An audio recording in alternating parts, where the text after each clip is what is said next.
सुप्रभात बच्चों। आज हम हिंदी व्याकरण से अपना पहला पाठ भाषा और व्याकरण पढ़ेंगे।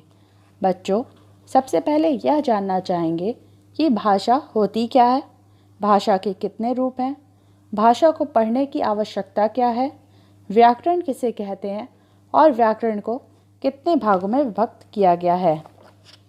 बच्चों, हम पहले चित्र के माध्यम से यह जानेंगे कि भाषा की आवश्यकता क्यों है। पहले चित्र में एक पुत्र अपनी माता को पत्र लिख रहा है तथा माता उस पत्र को पढ़ रही है तथा दूसरे चित्र में कक्षा अध्यापिका बच्चों को कुछ पढ़ा रही हैं। बच्चों, जब भी हमें किसी चीज़ की आवश्यकता होती है तो हम बोलकर या लिखकर अपने भावों को व्यक्त करते हैं। आप जब किसी दुकान पर जाते हैं और आपको कोई सामान की आवश्यकता होती है तो आप क्या करते हैं, उस दुकान पर जाते हैं और दुकानदार से अपने आवश्यकता की वस्तु मांगते हैं और फिर वो दुकानदार आपको वो वस्तु प्रदान करता है। इस प्रकार हम यह कह सकते हैं कि जब भी हमें अपने मन की बात किसी दूसरे तक पहुंचानी होती है, या तो हम बोलकर या तो लिखकर अपनी बात दूसरों तक पहुंचाते हैं। अर्थात अपने मन की बात या अपने विचार दूसरों तक पहुंचाने के लिए हम जिस साधन का प्रयोग करते हैं वह भाषा है। अब आप समझ गए होंगे कि भाषा बातचीत का एक साधन है। भाषा की परिभाषा: भाषा वह साधन है जिसके द्वारा मनुष्य अपने मन की बातों, भावों और विचारों को दूसरों तक पहुंचाता है तथा दूसरों की बातों, भावों और विचारों को ग्रहण करता है। अर्थात भाषा वह साधन है जिसके द्वारा मनुष्य बोलकर, लिखकर व पढ़कर अपने मन की भावों और विचारों का आदान प्रदान करता है। यहाँ कुछ चित्र भी दिया गया है, जिसमें पहले चित्र में एक यातायात पुलिस वाहनों को रुकने का निर्देश दे रही है तथा दूसरे चित्र में अध्यापिका मुंह पर उंगली रखकर बच्चों को चुप रहने का इशारा कर रही है। इशारों के द्वारा हम अपने मन की बात दूसरों तक पहुंचा सकते हैं, पर इशारों जैसे साधन को हम भाषा नहीं कह सकते। ध्यान रखिए, भाषा का संबंध केवल मनुष्य के मुख से उच्चारित होने वाली ध्वनियों से बने शब्दों और वाक्यों से होता है। यही भाषा के बोलचाल का रूप है। यह रूप उच्चारित होते ही समाप्त हो जाता है, क्योंकि यह अस्थायी है। इसी अस्थायी भाषा को हम मौखिक भाषा कहते हैं। भाषा को स्थायी रूप प्रदान करने के लिए लिखित भाषा का विकास हुआ, क्योंकि लिखित भाषा में जो बात आ जाती है वह कभी समाप्त नहीं होती है। इस तरह हम कह सकते हैं कि भाषा के दो रूप होते हैं।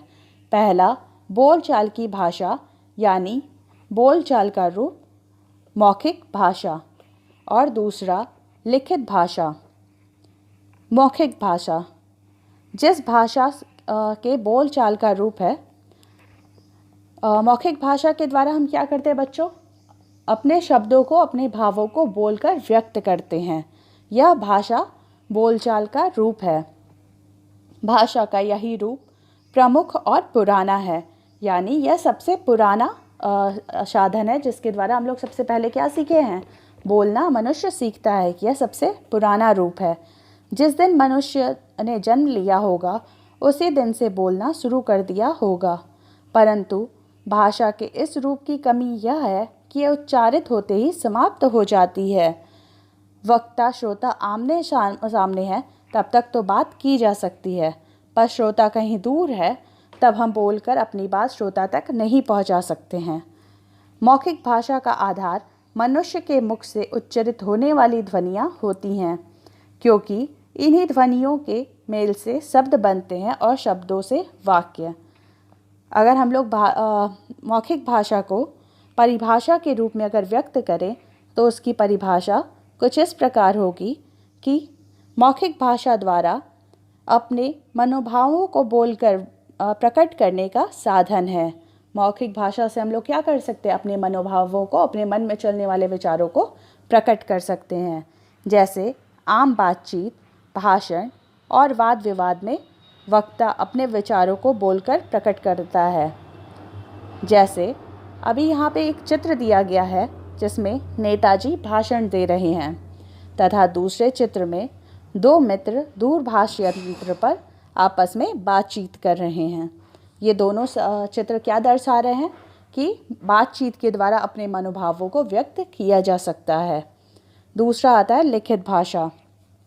भाषा के लिखित रूप का विकास तब हुआ होगा जब मनुष्य ने यह सोचा होगा कि वह अपने मन की बात दूर बैठे व्यक्ति तक या आगे आने वाली पीढ़ी तक के लोगों तक भी पहुंचा सके।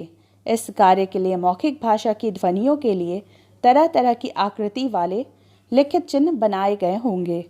उच्चारित ध्वनियों के लिए विकसित यह लिखित चिन्ह ही लिपि चिन्ह या वर्ण कहे जाते हैं।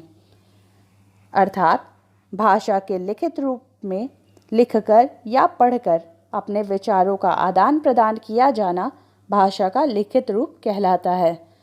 इसे कैसे हम लोग व्यक्त कर सकते हैं? तो पत्र पत्रिकाओं तथा पुस्तकों में भाषा के लिखित रूप होता है। यहाँ पर एक पत्र बना हुआ है जिसे आप देख रहे होंगे। इस पत्र पर लिख करके हम अपने मनोभावों को व्यक्त कर सकते हैं तथा पुस्तकों के माध्यम में, अगर आप देखें, पुस्तकों के माध्यम से हम नए नए चीज़ों की जानकारी प्राप्त कर सकते हैं। ये दोनों भाषा का लिखित रूप है। लिपि। मौखिक भाषा को स्थायी रूप देने की आवश्यकता हुई तो लिपि का विकास हुआ। प्रत्येक ध्वनि के लिए ध्वनि चिन्ह निर्धारित किए गए जिन्हें वर्ण कहा गया तथा वर्णों की सार्थक व्यवस्था को लिपि कहा गया। संसार की प्रत्येक भाषा की अपनी लिपि होती है जो उसका मानक रूप होता है। मौखिक ध्वनियों को लिखित रूप में प्रकट करने के लिए निश्चित किए गए लेखन चिन्हों को लिपि कहते हैं। लिपि की आवश्यकता। अपने विचारों, भावों और ज्ञान को स्थिर, स्थायी और विस्तृत बनाने के लिए लिपि की आवश्यकता पड़ी।